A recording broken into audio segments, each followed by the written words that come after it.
Diena. Sveiki. Kaip pirmininkas vertina pirmąją kongreso dieną? Nu, kaip pasakyti, džiaugiuosi pirmą kongreso dieną ir labiausiai džiaugiuosi tai žmonėm, kurie rengia visą šį kongresą. Koks didžiausias toks įspūdis buvo iš tiek programos, kiek dabar turėjom, dabar vakaras tuoj užsibaigs viskas, bet... Man turbūt didžiausias įspūdis įžodis.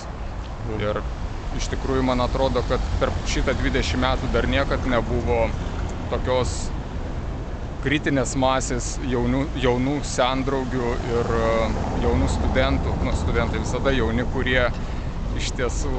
O kiek žmonių maždaug šiandien davė įžodį Kazimiero bažnyčiai? Net nežinau, iš akies 30 daugiau gal.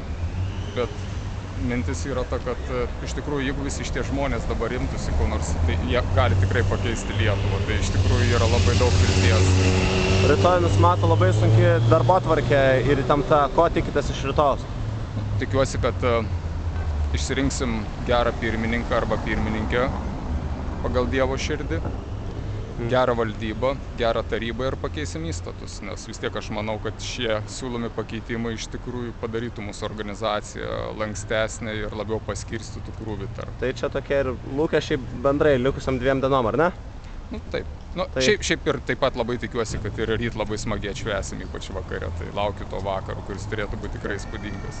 Ačiū Jums, tikėkimės taip ir bus. Viso gero. Ačiū Martynai.